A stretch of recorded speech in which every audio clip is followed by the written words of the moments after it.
Nalyssa Smith and Angel Reese both got technical fouls, and things got a little chippy between the two. Chicago's done a nice job defensively. Nice pass. Right there. How did Dejournay hit that to Smith? That was in our line of sight. There wasn't any daylight. Yeah, the speed and accuracy of that pass. Now we got some chippiness. Smith and Reese jawing at each other. The Women's National Basketball Association faces a mounting crisis of player conduct and league oversight. The recent altercation between Chicago Sky forward Angel Reese and Dallas Wings forward Nalyssa Smith that resulted in double technical fouls has raised serious questions about the league's ability to maintain professional standards. This incident, amid growing concerns over physical play and Caitlin Clark's injury, highlights a troubling trend of escalating confrontations that risk damaging the integrity of women's pro basketball. Charles, give me that. Jesus, dude. When Nalyssa Smith is doing that to you, you know you just aren't ready for it, man. When Nalyssa Smith is D'ing you up, blocking her shot, folks, Angel, you cooked her up last year. What happened? The most recent flashpoint in the WNBA's conduct concerns erupted during the Chicago Sky 94-83 victory over the Dallas Wings when Angel Reese and Nalyssa Smith engaged in a heated exchange that required intervention from teammates and officials. The altercation occurred with over 4 minutes remaining in the fourth quarter after Reese committed a foul on Smith that sent her out of bounds. What began as a routine basketball play quickly escalated into something far more concerning for the leagues. Image and player safety protocols. By the way, this started off by Nalyssa Smith going for a rebound and Angel just shoving her. Just shoving her and then complaining to the refs. And by the way, I don't blame Angel Reese for, shoving people and expecting to get away with it. The referees have shown that you are allowed to shove people and get away with it. Like that is a given.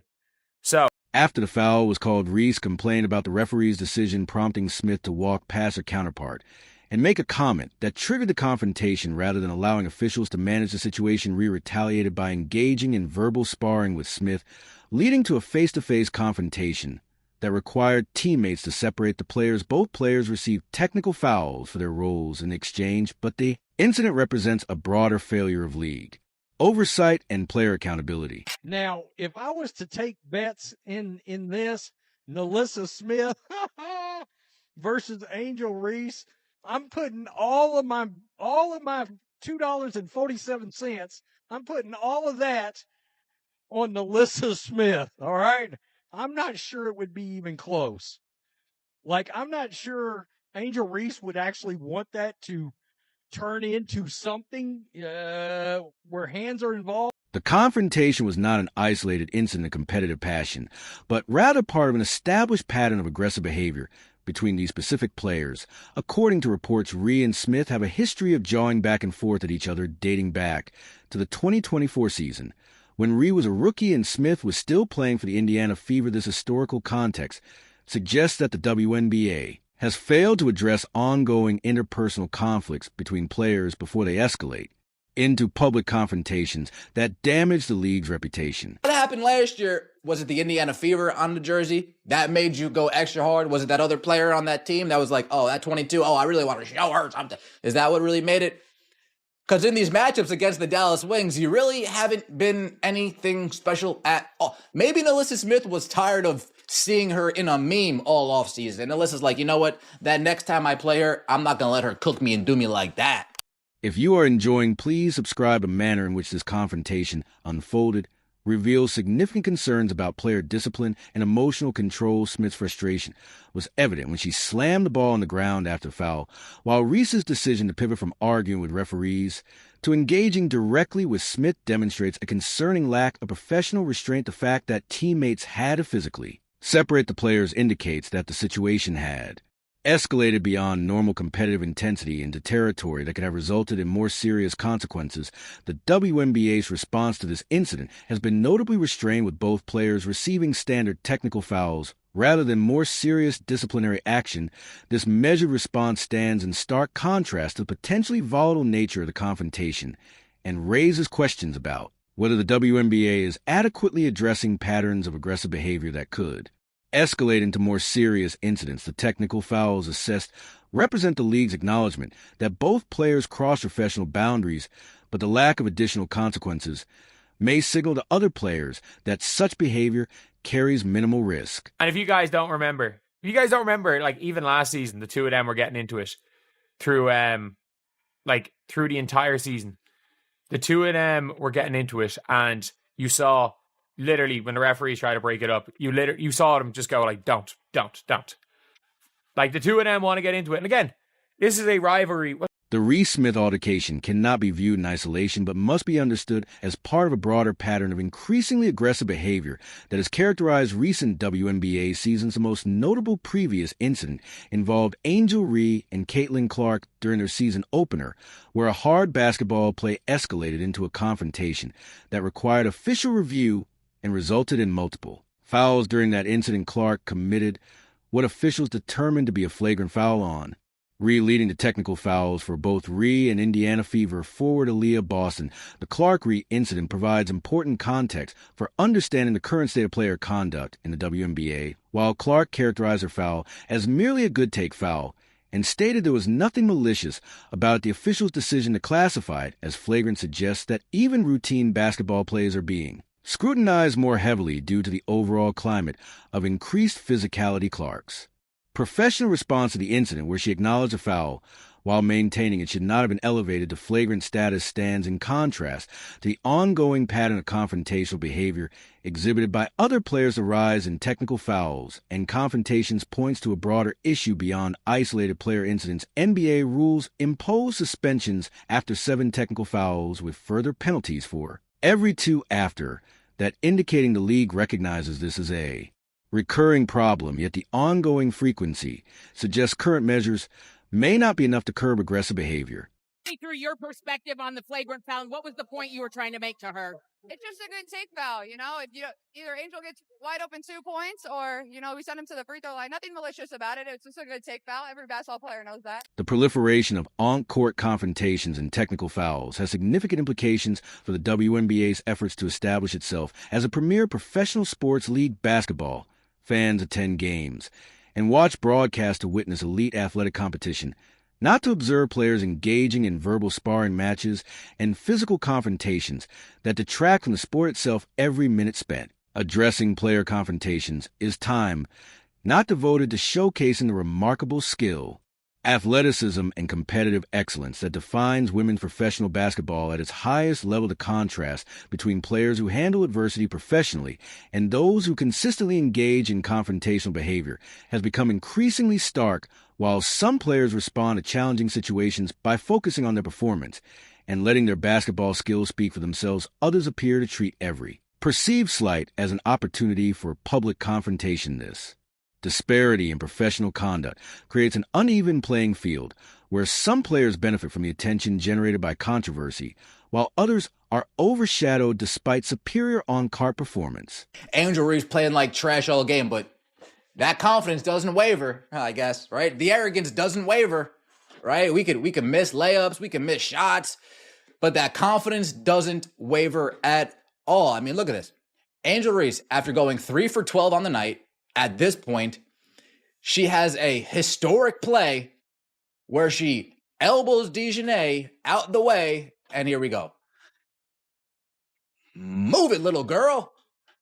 And yeah, Angel Reese talking that trash. Yeah, you guys can't stop me. I'm 4 for 13. The current state of WNBA player conduct takes on additional significance in light of Caitlin Clark's injury, which has sidelined the league's biggest star for at least 2 weeks. With a left quadricep strain, Clark suffered the injury during the Fever's game against the New York Liberty, and the team announced 2 days after that she would be out for a minimum of 2 weeks pending reevaluation. This injury represents not only a setback for Clark personally, but also a significant loss for the WNBA, given her status as the league's most prominent draw for television ratings and arena attendance. The timing of Clark's injury is particularly concerning given the increased physicality and confrontational atmosphere that has characterized recent WNBA games, while the specific circumstances of Clark's quadricep strain have not been directly linked to aggressive play by opponents. The broader context of increased physical confrontations raises questions about players' safety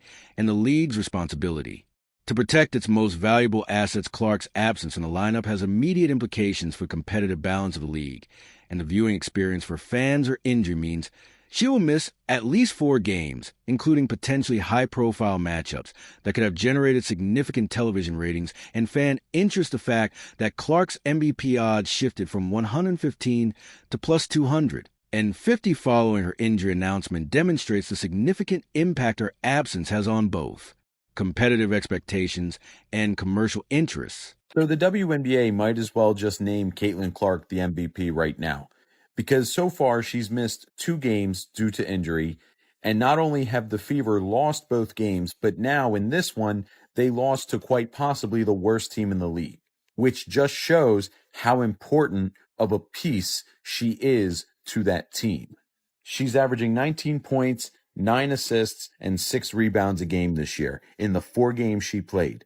She is super important to that team, and it's proving it that she is the most valuable player on that team. The stark contrast between Clark's professional approach to on-court incidents and the confrontational behavior exhibited by other players has become increasingly apparent throughout the current season. During the controversial incident with Angel Reese, Clark maintained that her foul was nothing malicious and represented standard basketball play, demonstrating the kind of mature perspective that professional athletes should exhibit when addressing on-court situations. Her ability to acknowledge the foul while explaining her intentions shows a level of professional communication that serves as a model for how players should handle controversial situations. Clark's injury and subsequent absence highlight the importance of protecting players who contribute positively to the league's image and commercial success. While she focuses on basketball performance and professional conduct, other players appear to prioritize creating social media moments and generating controversy that may provide short-term attention, but ultimately detracts from the sport's credibility. The fact that Clark constantly fills arenas and drives television ratings while maintaining professional standards demonstrates that success in women's basketball comes from athletic excellence rather than manufactured drama. Be out for a couple weeks. Let's see how viewership does in the 3 weeks that she's out. Let's see how ticket sales go when she's out. Let's see how the WNBA as a whole comes out. Because I think they're trying to make a message to the WNBA that, hey, look, we don't necessarily have to put this woman on a pedestal. Like, she doesn't need to be treated like Jesus, Mary, Mother of God, anything like that. But I think if the WNBA wants to go in the right way with these CBA negotiations and getting bigger and more prominent, they need to embrace change. And she is good change for the WNBA. The graduated nature of WNBA discipline is designed to provide multiple opportunities for players to modify their behavior before facing serious consequences. However, the continued frequency of confrontations and technical fouls suggests that current penalty structures may not be sufficient to deter problematic behavior. The fact that players like Angel Reese continue to engage in confrontational behavior despite previous incidents indicates that existing disciplinary measures may not adequately address patterns of aggressive conduct. One of the most significant challenges facing WNBA disciplinary enforcement is the apparent inconsistency in how similar incidents are treated by officials and league administrators. A contrast between the serious consequences faced by organizations for policy violations and the relatively minor penalties imposed for on-court confrontations suggests a misalignment of disciplinary priorities. While teams can lose draft picks and coaches can face suspension for workplace policy violations, players who engage in repeated confrontational behavior face relatively modest consequences that may not effectively deter future incidents. Relying on in-game officials to assess technical and flagrant fouls introduces inconsistency, as such calls are inherently subjective and can vary based on the crew or game context. This weakens the deterrent effect of disciplinary policies and leaves players uncertain about acceptable conduct. The league's hesitation to enforce stronger consequences for repeated aggressive behavior, such as in Angel Reese's case, raises concerns that short-term attention and controversy are being prioritized over long-term professionalism and league integrity. WNBA refs off Craigslist because I don't know what's going on. So you mean to tell me Angel can not only grab and pull the girl down on her, no call, but then Boston got her hands straight up in the air, not doing nothing, and the other girl tangled up in her, and then Boston get called for the foul. It's obviously an agenda out on Indiana Fever. Even with Caitlin sitting on the bench, they still doing this. Somebody please tell me what's going on. The Angel Reese Nalyssa Smith altercation represents more than an isolated incident of competitive passion. It exemplifies a broader crisis of player conduct and league oversight that threatens the WNBA's credibility as a professional sports organization. The pattern of confrontational behavior, technical fouls, and on-court altercations that has characterized recent seasons demonstrates that current disciplinary measures are insufficient to maintain professional standards and protect the league's most valuable assets. The contrast between players who consistently demonstrate professional conduct and those who regularly engage in confrontational behavior has become increasingly stark, with significant implications for the league's image and commercial success. While Caitlin Clark's injury serves as a reminder of the importance of protecting elite athletes who contribute positively to the sport's growth, the continued confrontational behavior of other players suggests that the league has not adequately prioritize professional development and conduct standards. Not seeing Angel Reese chase after Nalyssa Smith here. This is one of those basketball fights where no basketball things where people chirp at each other and they don't jump up and run after the person. Like you know it's a bit different on that one there. And by the way, I don't think that the situation with Caitlin and Angel shows that they hate each other. I think they just hate each other. Period. I think they just hate each other in general. The WNBA stands at a critical juncture where decisive action is required to address escalating player conduct issues before they undermine the league's long-term credibility and success. Enhanced disciplinary measures, consistent enforcement of existing policies, and comprehensive player development programs represent essential components of a comprehensive approach to improving professional standards. The league's response to recent incidents will determine whether the WNBA can establish itself as a premier professional sports organization, or whether it will continue to be overshadowed by manufactured controversies that detract from the remarkable athletic excellence that defines women's basketball at its highest level. The time for half measures and inconsistent enforcement has passed. The WNBA must choose between tolerating disruptive behavior that generates short-term attention and establishing professional standards that support long-term growth and credibility. The league's most successful and marketable players have demonstrated that athletic excellence and professional conduct are not mutually exclusive, providing a blueprint for the standards that should be expected from all participants in professional women's basketball.